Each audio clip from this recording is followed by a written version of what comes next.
Welcome to the Crack House Chronicles True Crime Podcast. I am Donnie, and with me is a man who never feels more American than when he's tired and angry.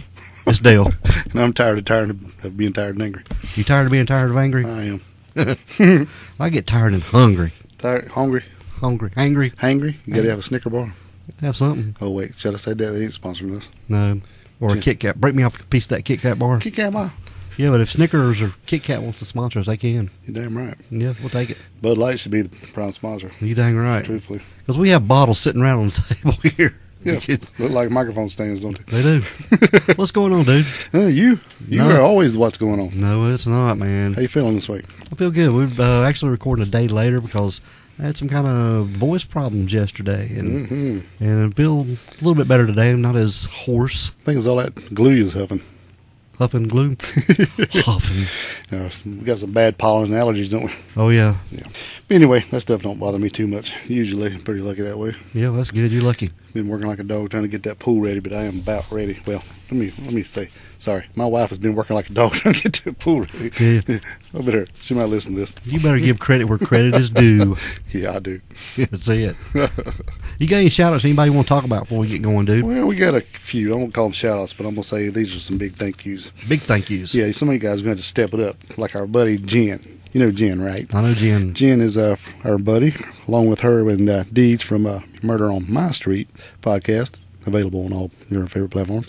Anyway, she sent us just an amazing comment and told us that us guys were the best, and she really digged the show, and we're one of her favorites, and we really appreciate that coming from one of our peers. That's pretty damn cool. Dang right. And our next one would be, we want to give a big shout out to our buddy Jennifer Orcutt. I mean, man, how awesome is this person? Really thank you for the most glorious PayPal donation.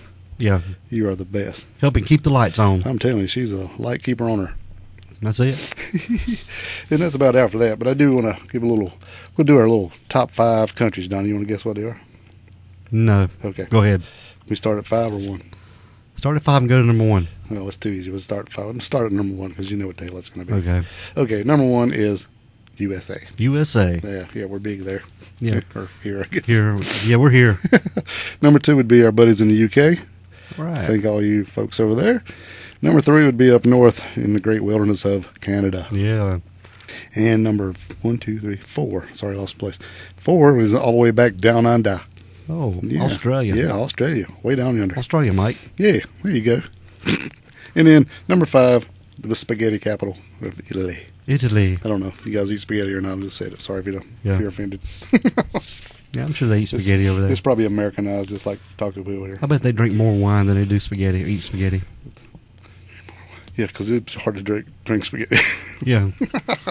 Yeah, you know what I meant. I do. It's like drinking bread in this Bud Light bottle right here. That's it. But if anybody wants to be like Jennifer Orcutt and go to the website, click that donate button, we would greatly appreciate it. It's like Christmas when it happens. It always helps It keeps is. the lights on, keeps things going. Yeah. But if you don't want to do that, you can go to the store page, get you a T-shirt or something, help support the Crack House, and tell everybody about us. Tell your friends, your mama, brother, sister. What if you ain't got no friends? What if you're one of them folks sitting in a room by yourself contemplating your next move? Well, text it to somebody. Yeah. Or you can just put it in your manifesto so they'll find it later, that you really know. Well, I don't know if that's a good idea. Just scrap all that shit. We don't want to be in nobody's manifesto. If anybody wants to donate something or go to the website, please do. Please do. Or grab yourself a shirt or a sticker or a hoodie or a tank top or any of that good stuff. Yep, or leave us an Apple Podcast review. Yeah. Oh, yeah. And the other night was pretty cool. We had a big participation on the Facebook fan page when I had a little meme war going. And it was a really good time. I really like when you guys get on there and interact. That's basically what we created the page for, and that was pretty cool. That's it. All right, Dale, nothing else. We're going to get into our week's case, man. Yeah, and for all you're still pissed off about last week, guess what? I am too. Yep. And here's one to...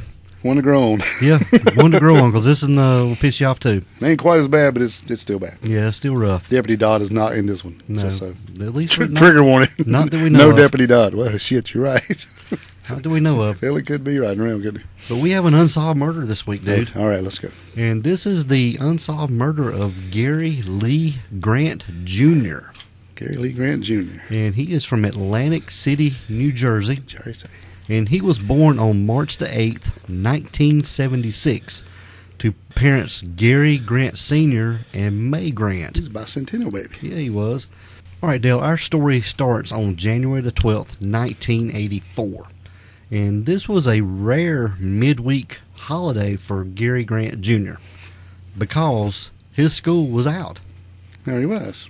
Yeah, it was on a Thursday. Thursday? And they had a teacher conference day. Right. And he went to the school of Our Lady Star of the Sea. And it was a Catholic school. Sounds like a boat college. Yeah. But it was a private Catholic school. Where you learn to go boating. I guess. But there was no school because of teacher conference. Now, he lived with his mother, May, and his two older sisters. And May and her husband, Gary Sr., they were separated at the time. For about a year, I think. Mm-hmm. Yep. But on this day, Gary had slept in, I think. Everything I read, he had slept in pretty good. Why did you blame him? Because the night before, she let him stay up and watch TV. And I guess goof off because there was no school the next day. Right. But he was eating breakfast that morning, and everything I read, she asked Gary what he was going to do that day. Yeah, if you're going to go out and play with your buddies or what. Yeah. And he was just sitting there eating his breakfast, and he just happened to say that he had an appointment at 2:30. Yeah. Which is okay. Really weird for a 7-year-old Yeah. to say at that time. And she asked him who it was with, and he said it was a secret. Yeah. No, right there, this story would end right there. Yeah, me and you done had this conversation off the air quite a bit. Yeah, right there to be okay. So, watch out for yourself. Because as soon as it was a secret and I can't tell you, well, you can't go. Sorry. Yeah. And I know it's pretty liberal back in the 80s, and, I was a kid before the 80s. Anyway, we used to go out and rip and run and be gone all day, but I'm not going to tell. I mean, if you get asked where you're going, you got to tell them where you're going. There ain't no secret when you're 7. Yeah. Sorry. Don't matter if it's adult, kid, or whatever, wherever you're going. There's no secret appointment. Yeah, there'll be a way to get that information out of him. Yeah. Coax it out of him, I believe. Yeah. Sit on the couch till you figure out where you're going. But he said it was a secret. Now, he could have just said, well, I'm going to go play a so-and-so and get up and go, and you'd still do his secret, but you just wouldn't know. But what? Why say that? Yeah, why even bring that up? Right. That's what I'm saying. Something's odd about secret and appointment coming from a 7-year-old. But that's, probably the 7-year-old mentality not to hold anything back. Yeah. Kids don't lie. Yeah, can't tell you. Mm-hmm. So, but he wasn't going to tell her what he had to do. Right. Or who he had an appointment with. But now May, she figured that it wasn't anything serious and probably had something to do with a girlfriend. And she didn't question him any further. Yeah, I guess it could. He had a couple little girls down the street he played with and stuff. Mm-hmm. So around lunchtime, he got dressed and went out to play. Right. And he said he would be back by 4 p.m. before it got dark. And at 4:30, it was dinner time, and Gary had still not come home. Right. Because Gary, he never missed a meal. Right. That didn't sound good. It didn't sound good, but according to his mom and interviews I've seen, that he loved dinner time. Yeah, May was cooking, I guess. Yeah. But and you also thinking at 4:30 getting dark, I guess in the winter here on the East Coast, around 6, I think 5:36, it does get pretty dark in the winter. Yeah. So you want to be home by 4:30, so it'd be before dark. But at 4:30, dinner time had come and Gary wasn't home. Uh-oh, something is wrong. And May got worried, and she went down the street to talk to the 2 girls that he had played with. Right. And they said that they'd played with him earlier, but he left to go home around 4:30. Right. Now, that timeline is a little bit iffy because most research we've done didn't really give a time that she had went. So some say 4:30, some was no time at all. So really don't know specifically, I guess. I bet it wasn't long after that because, like I said, Gary, he was pretty consistent in coming home for dinner. Right. But if he left there at 4:30, he's supposed to already be at home. Now, I know it's just, a couple blocks down the street, so you would think maybe they would even passed each other, right? Yeah. But it had to be after 4:30 because the girl said he had left around 4:30 to go home. Right. So how long after this was it before she went to go looking? Do we know? No, we don't know. All we know is that dinner time was at 4:30, and they say 4:30 he left. Yeah. Okay.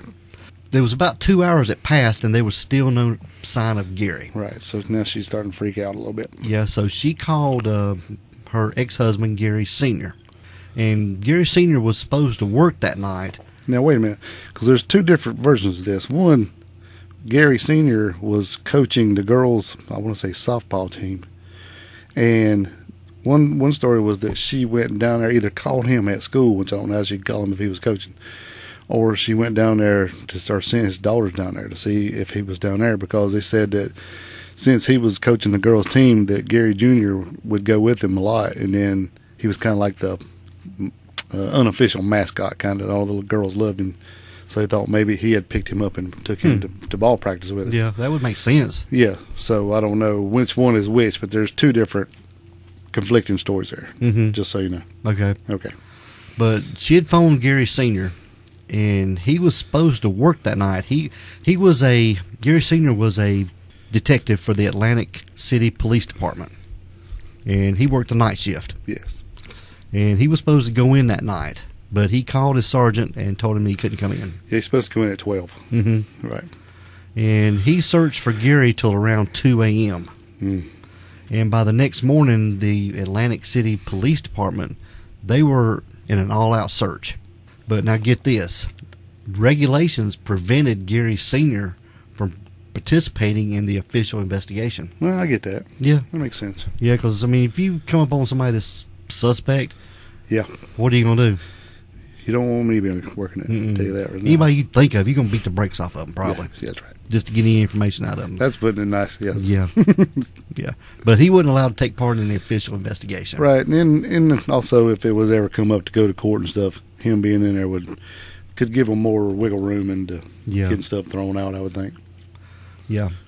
But Gary Sr. was unwilling to just stand by and do nothing. Oh, I'm sure. He's probably working every waking minute that he wasn't at work doing his own investigation. Yeah, he was. Plus, he's probably undercover, or well, not really undercover, but doing it while at work, just they didn't know. Yeah. I mean, I would too. Right. I mean, he's out doing something, so I'm sure that he was doing what he could to find out, from his sources, being a detective, Exactly. Now, Gary Sr., he was searching abandoned houses, the area underneath the Atlantic City Boardwalk, and even arcades where Gary Jr. frequented. Right. And he was asking people that worked at the arcades if they had seen Gary. And there were a few workers from one of the arcades who remembered seeing him earlier in the day. I thought they did anyway. Yeah. Yeah. And this led Gary Sr. to believe that he was wandering the streets somewhere. Right, which is kind of odd, maybe his appointment was at the arcade. We don't know. No, we don't know. We don't know anything about that appointment. Right. But that night, there was still no sign of Gary Jr.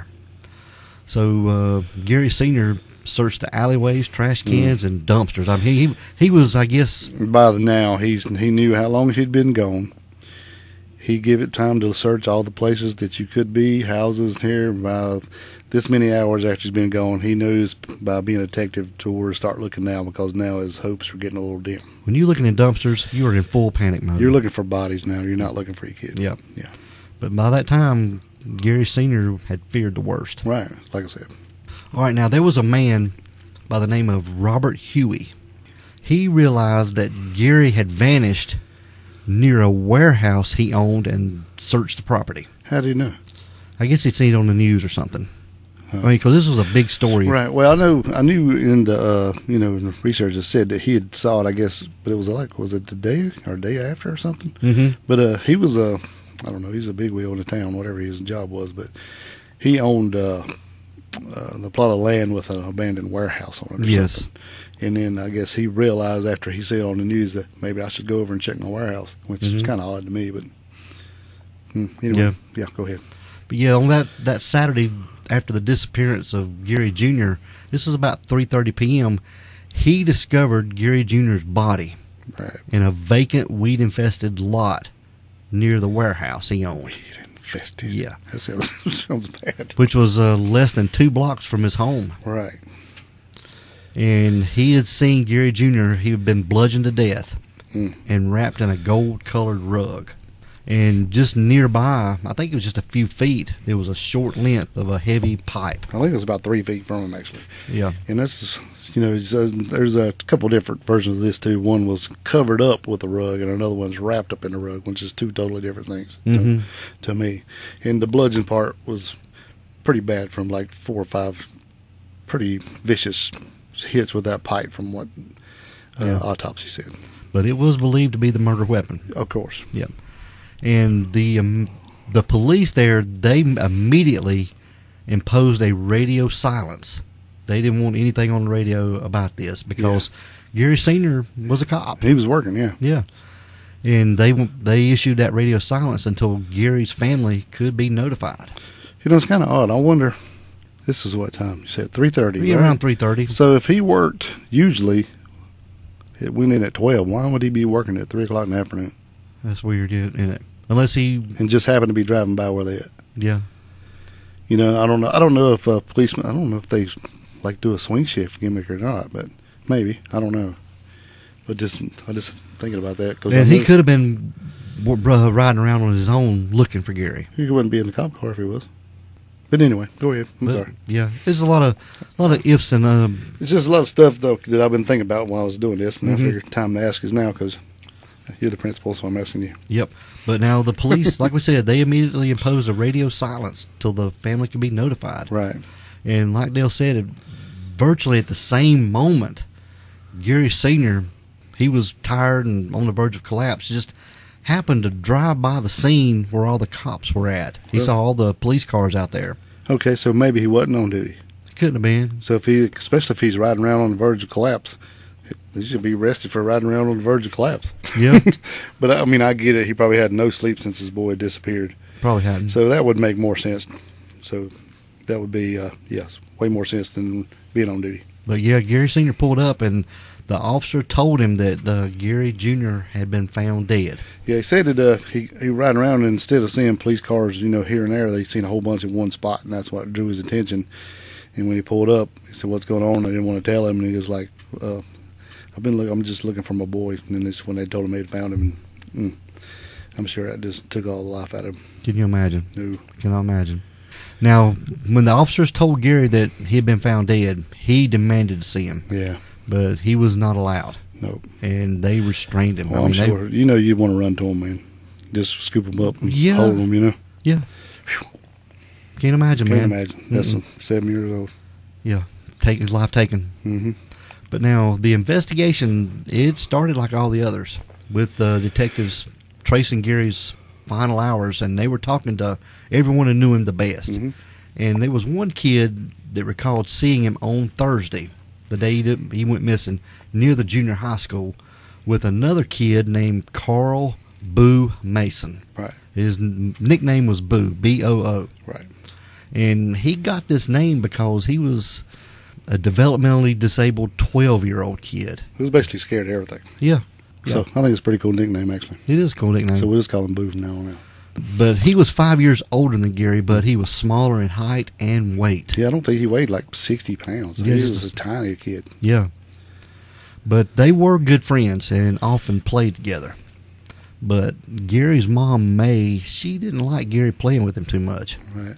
Well, I wonder why that was. Now, I know that a lot of reasons were given that Boo liked to lay out of school and go hang out at arcades and this kind of thing, and she just didn't want, you know, to be a bad influence on Gary. Mm-hmm. But I don't know.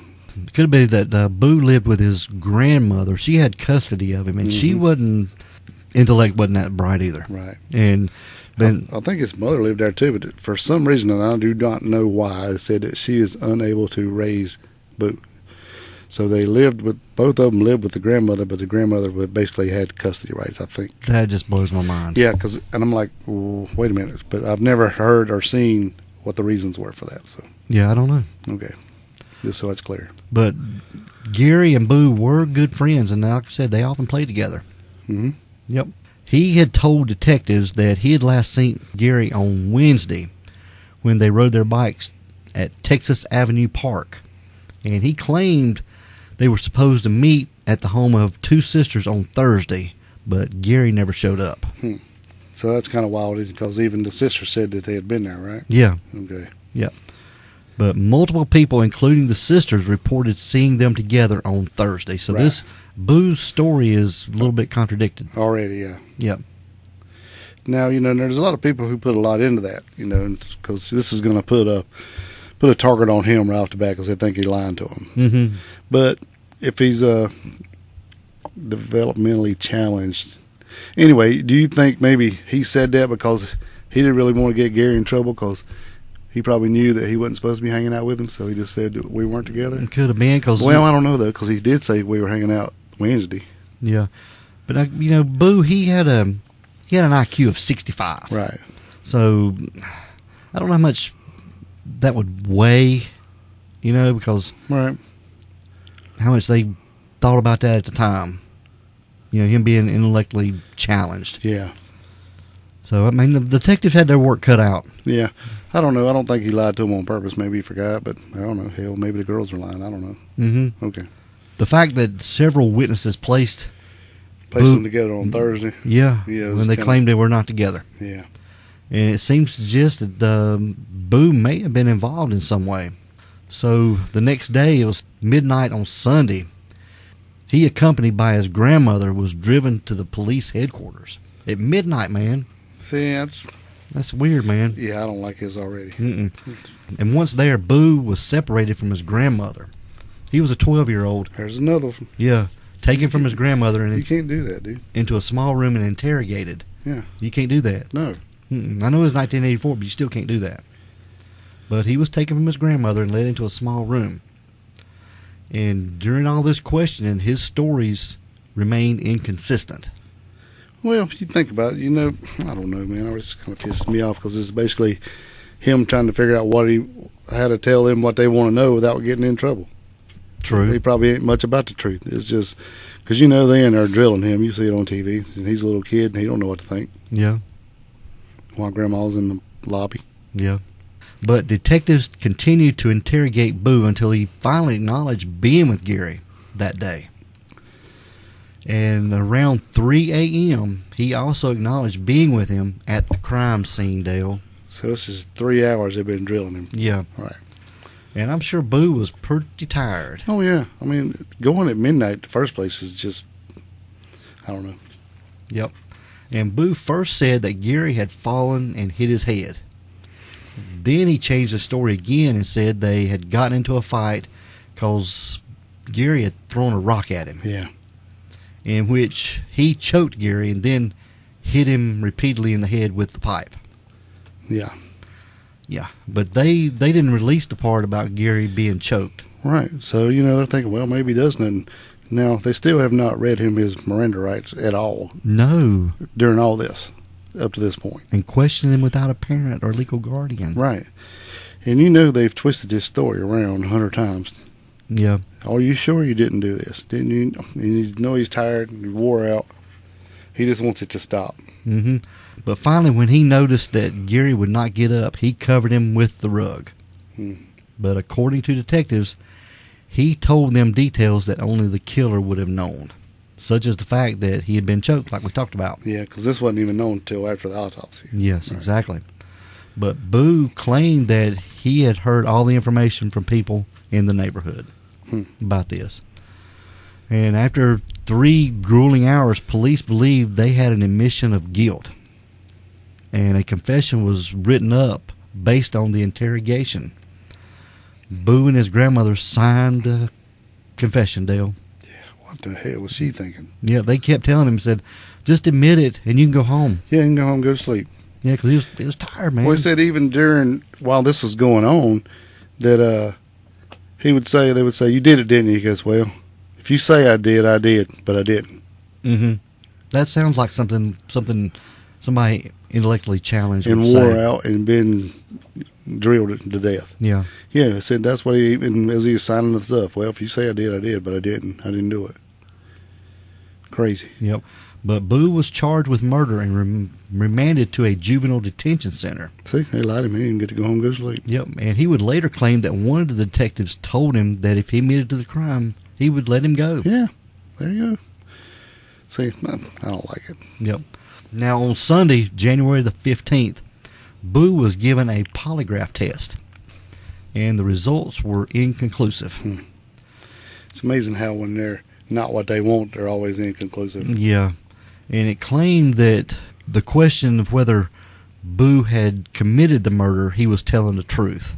Right. But all the other questions sort of leaned to Boo being there at the crime scene. Yeah, 3 days later they gave him another one, right? Yep. Mm-hmm. But And it was basically the same thing. yeah, So he was being truthful when he said he did not kill Gary, and then there's doubts about whether he was at the scene or not. yeah. So it's always inconclusive when you don't say what we want you to say. And Gary Sr., he felt that Boo could have been intimidated by the person who did it Right. and possibly threatened with death if he said anything. Right. Now, they did check the pipe, and in fact, guess what? His fingerprints were not on the pipe. No. None. So do you think, with this limited intelligence, IQ of 65. that he would smash this kid in the head 3 or 4 times with his 1.5 foot? Now, remember, this dude don't weigh but 60 pounds. Yeah, I know. He's got a 1.5 foot piece of lead pipe, swinging it to a kid who's taller than him, I know. hit him in the head, and then have enough sense about him after he realized he was dead to go over there and wipe the pipe off and No, leave? he wouldn't. I don't think so either. Nope. He would just be freaking out. Yep. Now, blood drops were later found on the clothes that Boo was wearing that day. Right. But they were way too... They were so small he couldn't even type them. Yeah. So who knows how It could long. have been from anything. Right. Yep. On February the 23rd, this was a month after he was arrested, there was a hearing held to determine whether his confession was admissible in court. And the judge determined that it was not, as it could not be proven that Boo's statements were voluntary. Yeah. Yeah. Good for him. And the charges against him were dropped. And police never came up with another viable suspect, Dale. That's crazy. Yeah. I think he pretty much was kind of like in the other case we did, where they pretty much wanted to pin it on somebody, and they didn't really... That was all they had. Well, I ain't going to say they didn't look for him, because I'm sure they did, but yeah, that's all they had. Yep. So Now- then it just kind of goes cold from here. Yeah. For 2 years. 2 years. And 2 years later, it became obvious that someone had not forgotten about Gary Jr. Hmm. And approximately 3 a.m. on January the 4th of 1986, a vandal painted a chilling message on the side of an Atlantic City patrol car. And it said, "Gary Grant's dead. I am living. Another will die on 1/12/86 if all goes right." Right. Yep, and get this. January the 12th would have been the second anniversary of Gary Jr.'s murder. Right. So that's pretty chilling, as I say. Yes. Now, Gary Sr. was called to look at the message. And it's pretty ballsy to paint on the side of a cop car. Well, yeah. Yeah. But Gary Sr. was called to look at the message, and from what he observed, it appeared to be written by an adult. Right. Instead of a kid prank or something. Yeah. But they were unable to figure out who wrote it.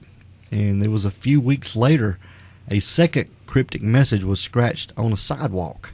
And it said, "Gary Grant Jr. lives. I killed him. Son of a pig officer. Payback is a MF." MF. MF. Yeah. And it was wrote MF. It's not an abbreviation. That's mean we're not censoring. Yeah. But it's kind of odd. I've heard a lot of people say, wonder why, if it's supposedly as a child killer, why would he not write out the word? But the way it was written or where it was written, it don't look like they would have had the room to write out the whole word. They just put the MF really big. Yeah, it in was capital letters. It was a big MF. It was a which big is, MF. So, Yeah, it's got to be way worse than a regular one. yeah, and we're going to post pictures of these cryptic messages. Cryptic. And this one led to speculation that Gary had been murdered as retribution, possibly for an arrest that Gary Sr. had made at one point in his career. But Gary Sr. tried to think of somebody he had arrested that may have wanted retribution against him, but no one came to mind. It's kind of odd that it would come out on, 2-year anniversary. Yeah, that's just weird. Yeah. And Gary Sr., he continues to pass out flyers and looks for information on this case, and he is also still barred from officially working on the case. Yeah, at this point, not now. Yeah. And he is certain that someone knows what happened and has information that could help solve it. Well, I'm sure somebody knew. Yeah. But at one point during all this, he was put on the case. But a couple months after that, the prosecutors there in Atlantic City, they opposed that. Yeah, after it went cold for so long, they did let him on to see if he could figure out something, and they took him right back off. Mm-hmm. The police, they initially considered Boo a suspect, and Gary's mom, May, told police that she did not allow Gary to play with him like we told earlier. And several witnesses reported seeing him with Gary on that Thursday, the day he was last seen. And he claimed... to have last seen him the day before, which was on a Wednesday. Right. But now the police, they initially considered Boo a suspect. Right, and went through all that stuff, and they kind of dropped dropped the charges and kind of put him on the back burner, I think. Mm-hmm. But then Gary Sr. was thinking more about his brother. Yeah, he had a brother that stayed in trouble. Yes. And he had a pretty good little rap sheet. He has been known to hire kids to break into houses. Yeah, a little scheme. Mm-hmm. Which, whatever, I guess. Yeah, and then he had been arrested on robbery charges just a few days before Gary was murdered. Yeah. Yeah, so he could, potentially be a suspect if he was out, But I was thinking maybe, Gary Sr. had something to do with his arrest or something, but... Now, Gary Sr., he believes Boo's older brother, who was arrested on robbery charges days before Gary's murder, may have tried to force Gary into taking in a scheme where he used kids to rob houses. Do we not know his name? I do not know Boo's brother. Okay. I've never seen that mentioned anywhere. Right. And if he was in jail, then he couldn't have done it. But I was wondering, what if Gary Sr. was part of the detective or part of the, the background who got Boo's brother arrested on those robbery charges. Yeah. If they didn't catch him in the act, if he was part of the investigation team or something. Could have been. So he could have had motive, I'm saying. Yeah. But if he was in jail, he couldn't have. But if Gary didn't want to participate in these schemes to rob houses and stuff. Yeah, it could have been that too. He said he'd tell his dad because his dad's a cop. Well, that could have triggered Boo's brother to murder him. Yeah. If he was out on bail or something. Well, why would he even ask him if he knew his dad was a cop? Yeah. That's kind of crazy too, but might have tried to force him or something, I don't know. Yeah, but Gary could have, throw that in there and say, hey, my dad's a cop. Mm-hmm. He could have played that card. Right. I'm telling. Yeah. And that would have that'd have been the end of it. Yeah, and if something like that would happen, which could very well be possible, if he wasn't in jail, mm-hmm. then maybe that would be the only person who could have done it, and then Boo would have been so scared he definitely would not tell on him. I know. Yeah. Very possible. It's a theory anyway. All right, now we're going to move a little bit ahead to 2015, which is not that long ago. Right. This was when Gary Sr. was converting old tapes to MP3 files, and he found a tape which contained 2 911 calls about his son's case.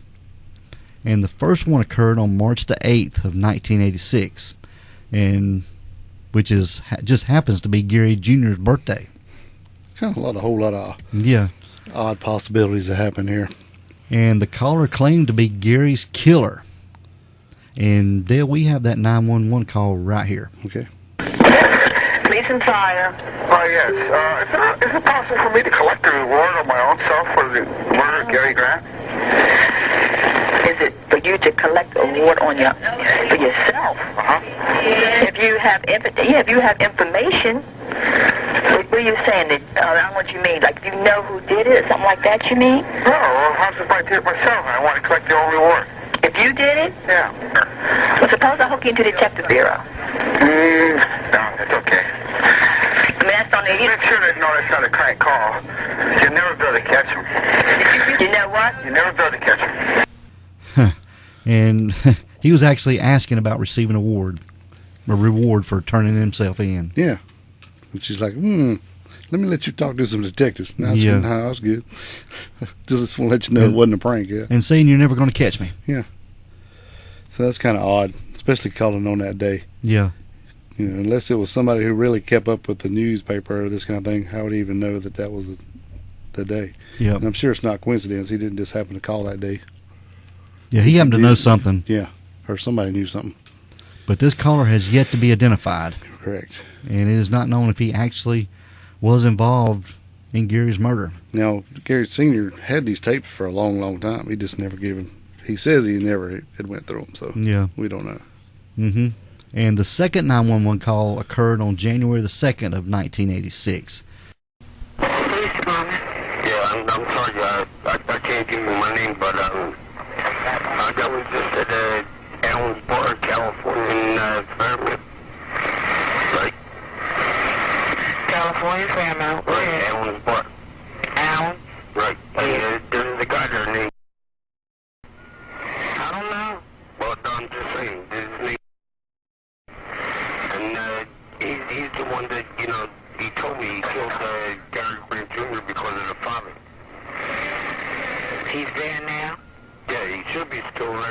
What's he look like?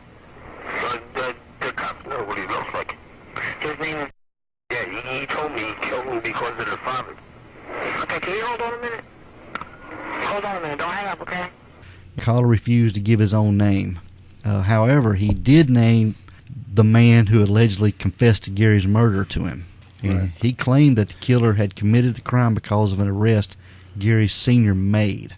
And Gary Sr. remembered the man but did not recall having any issues with him. Correct. And he had been arrested in 2011 for sexual contact with a young boy. Mm-hmm. Yeah, but he has never been charged with Gary's case.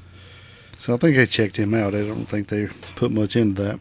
Yeah. Whoever he was, the name has not been made public. But just a little side note, when Gary was found and autopsy was performed, there was no sexual Yeah, no, nothing like that. no sexual assault or anything on him. Hmm. But Gary Sr. and other investigators still believe that Boo was involved in Gary's death in some way. And he also believes that Boo witnessed the attack and knows the perpetrator. However, no other evidence has been found to link him to anyone else in the crime. Right. But there is a reward of $15,000 that is being offered for this. Yep. So if you know, you know. Yep, and Gary Sr., he retired from the police force in 2001 and now lives in Puerto Rico.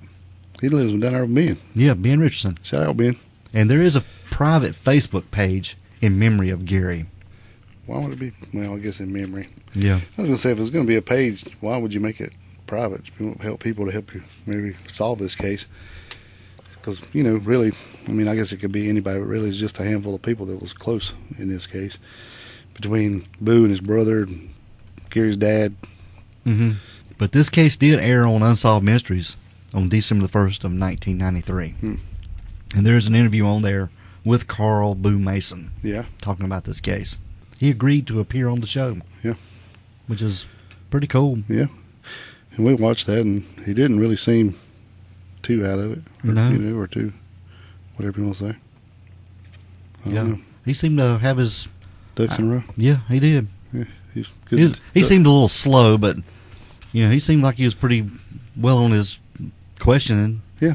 So I don't know, man. I don't either. This is it's just one of them. A whole lot of we don't know what happened, and apparently neither does anyone else. But if anybody has any information, they can contact the Atlantic City Police Department or your local Crime Stoppers or your local authorities. Get your reward. Yep. Solve a And crime. you can contact us. Yeah. And we'll take the reward. We'll turn it in for you. Yep. No problem. That is the case of Gary Grant Jr. Yeah, Sad, but- another sad case. Yeah. Yeah, I hate to. We're going to have to get off these kid killings for a while. Yeah. All right. Anyway, We are going to get out of here. let's go, man. We want everyone to be safe, be careful, and always be aware of your surroundings. Because the next episode could be about you. This is the Crack House Chronicles.